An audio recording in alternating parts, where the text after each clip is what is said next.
Seja muito bem-vindo a mais um Código Aberto. É o 10º programa dessa temporada, nós estamos conversando sobre a preparação para o tempo do fim. E a gente também está chegando ao fim da temporada. Temos apenas mais 4 encontros e nesses próximos 4 encontros vamos conversar de temas bem importantes. Nós vamos abrir o livro do Apocalipse, o livro de Daniel e vamos ver temas que são extremamente relevantes para o nosso tempo.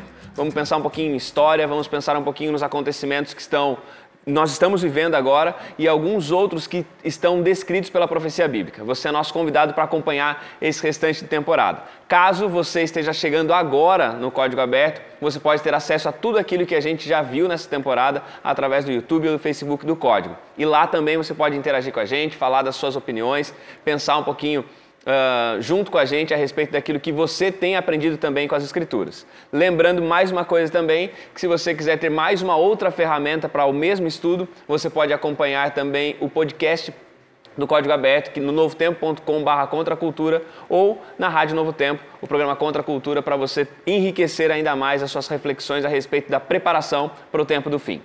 E nossa temporada nós temos os convidados aqui que já estão com a gente há um tempo, já são conhecidos por todo mundo, mas eu quero apresentar mais uma vez e dar as boas-vindas. Mais uma vez, Janine, tudo certo? Tudo ótimo, pastor. Agora já caminhando para o final aí, né, da lição, mas muito feliz aí por compartilhar com vocês o estudo da palavra. Bom ter você aqui, Janine. Ale? Muito feliz, preparado aqui para esse estudo que vai ser, eu diria, polêmico, né? E a gente sempre aprende. Eu acho que estudar a Bíblia é uma coisa que renova o nosso coração, mesmo com temas que não são fáceis de se estudar. Muito bem. Pastor Isaac. Estamos aí na reta final e espero que o estudo de hoje possa ser mais uma vez uma bênção para a gente. Amém. E Luana, tudo em ordem? Tudo bem, pastor. Muito bom estar aqui de novo para a gente estudar a palavra. E bom ter vocês aqui mais uma vez. E hoje a gente tem música nova. Nós tivemos até a semana passada Daniel Lidick aqui com a gente. E agora nós teremos para essa reta final. Joel, tudo em ordem? Tudo bem. Prazer demais estar retornando aqui. Tenho certeza que Deus está presente aqui e vai continuar conosco. Você esteve com a gente na temporada que a gente gravou Gálatas. Isso. E agora tá de volta aqui com a gente. Isso. Você é de onde, Joel? Direto de São Paulo, né? Frequento a Nova Semente. Legal. Ajudo lá no louvor, coral, tudo que envolve música. Tudo que envolve música você está presente, beleza. E Joel, fica à vontade para participar com a gente também. Você vai participar cantando no terceiro bloco, mas durante a discussão, se você quiser, fique bem à vontade. Obrigado. Tá bom? Nós vamos já para o nosso estudo. O estudo dessa semana é um estudo, como a Ale falou, que fala de alguns temas polêmicos, mas é um assunto denso também, então a gente vai tentar cobrir todos os conceitos e os temas que estão presentes no assunto dessa semana.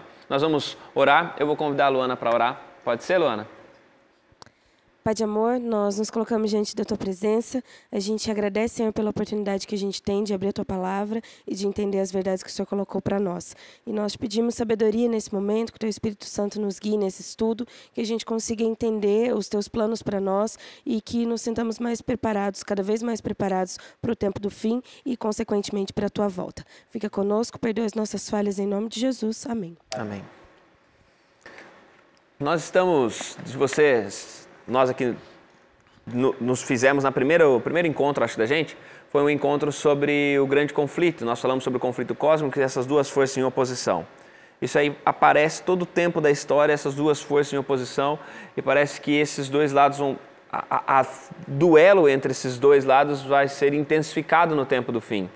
Dá para a gente pensar que a grande batalha entre essas duas forças está mais intensa hoje do que estava antes, os limites entre essas duas forças estão mais marcados hoje do que no passado, ou estão mais tênues as linhas. Como é que vocês veem aí nesse tempo do fim, esse conflito entre bem e mal, como ele se apresenta?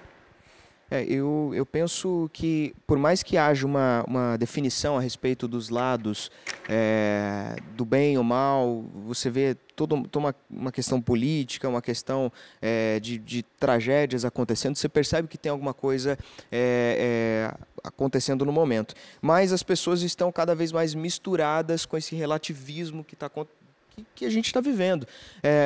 Por pouco tempo depois que a igreja primitiva foi quase sufocada ali por uma série de inquisições e tudo mais, as pessoas já começaram a pensar por si mesmas. E dessa forma gerou-se uma ideia, não, a verdade relativa, não existe uma verdade definitiva, o que acabou trazendo, junto com essa liberdade, confusão na cabeça das pessoas. Eu acho que a definição depende da nossa compreensão do que está acontecendo, né? Quando você estuda Daniel e Apocalipse, isso fica muito claro. Agora, se você ignora todos esses avisos, todos os avisos divinos, aí realmente fica nebuloso. Mas a gente, estudando Apocalipse, percebe nitidamente os movimentos, né, desse grande jogo de xadrez universal. É incrível porque na primeira lição que nós estudamos, nós falamos sobre isso, que o diabo ele é muito astuto, né? E eu acredito que nesses tempos finais que nós estamos vivendo, ele está dando a sua última cartada final, assim, para confundir a nossa cabeça sobre os eventos finais. E aí, tanto na interpretação da Bíblia, como no relativismo que nós estamos vivendo hoje em dia. Então, é necessário ter um cuidado especial sobre esses últimos tempos, falando de Apocalipse, Daniel.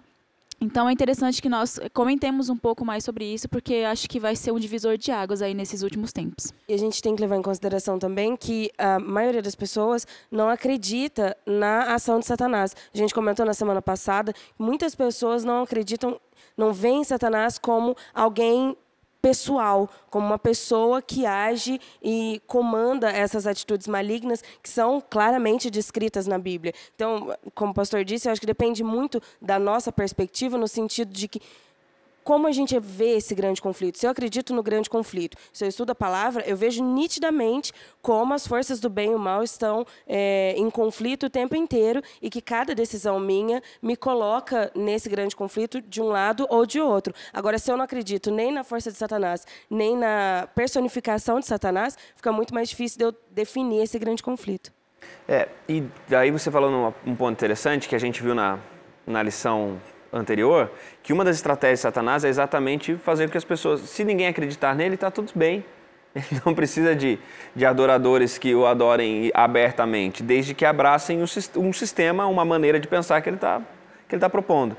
E aí vem, quando a gente falou disso na semana passada, nós vimos que também ele tem uma contrafação da Trindade, né? A gente viu lá o dragão e duas bestas que aparecem. E a gente vai lá agora para Apocalipse capítulo 13, para tentar pensar um pouquinho a respeito desses dois elementos. O dragão, a gente já viu um pouquinho a respeito dele na primeira lição desse trimestre, quando a gente estudou Apocalipse capítulo 12.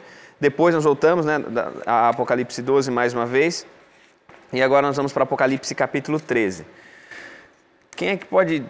Pastor, descreve aí para a gente, de forma resumida, assim, o que acontece em Apocalipse 13, esses dois animais estranhos que aparecem em Apocalipse capítulo 13. Em primeiro lugar, é importante a gente notar que há um paralelo entre esses capítulos 12 e 13 e Daniel, que a gente já estudou, especialmente Daniel 7. Por exemplo, o dragão, é claro, é nítido aqui, é Satanás, né? Aquele que persegue a mulher pura, a mulher que é a igreja. No capítulo 13 aparece a besta que vem do mar, e as águas são povos, multidões, etc.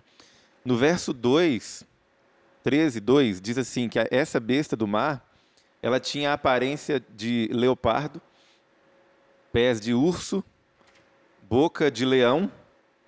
Olha que curioso, isso aí lembra a gente Daniel 7, né? Então parece que é uma combinação dos elementos que apareceram lá. Só não menciona aqui o Império Romano, né? Que é o animal terrível e espantoso de Daniel 7. Então, dentro dessa descrição, nós entendemos que a besta que emerge do mar, ela surge durante o período romano, durante o Império Romano, que é esse que falta aqui, né? Todos passaram, agora vem Roma. Só que, de acordo com a descrição, difama o tabernáculo no versículo 6, verso 5, fala blasfêmias, com arrogância, exige adoração, ou seja, é um poder romano, mas é um poder romano religioso, que atinge a Deus, que blasfema, que exige adoração. E isso na história é muito fácil de identificar, né? O poder, o superpoder religioso que surgiu no Império Romano. E aí vem, a partir do versículo 11, a besta que vem da terra, que é um contraste, né? A primeira veio do mar, essa veio da terra, e ela parece o cordeiro, mas fala como dragão. Ou seja, aparentemente, essa outra besta, Esse outro superpoder, ele é confiável, inofensivo, né? É bonzinho, mas fala como dragão. Não exige adoração para si, mas exige adoração para a primeira besta. Interessante isso, né? Ele aponta para a primeira besta no versículo 14, versículo 15. É um poder político. No versículo 15, ele diz que a besta da terra faz morrer aqueles que não adoram a imagem da outra besta. E no versículo 16 e 17, afirma que é um poder econômico. Final do versículo 17.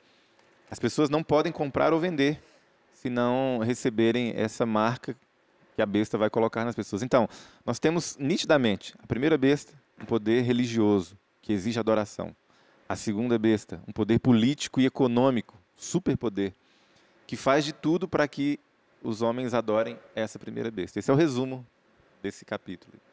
E a gente tem sempre, historicamente, com essas bestas, um esforço nas diferentes segmentos religiosos, cristãos que estudam a Bíblia, ao esforço de tentar identificar essas bestas como pessoas. Mas quando se fala de ser um sistema, acho que aí a gente já descarta essa ideia de que a besta é uma pessoa, que são líderes, certo?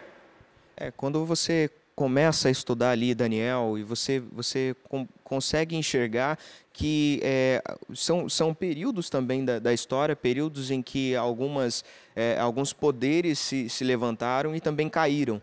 Então, seria muito simplório se a gente se resumisse essa ideia a apenas pessoas. Pessoas passam, e isso é muito rápido.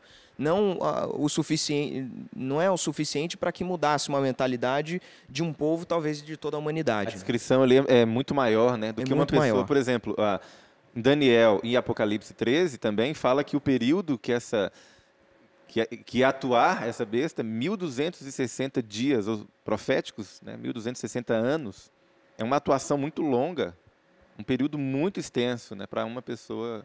E é muito interessante ver a harmonia dos textos, né?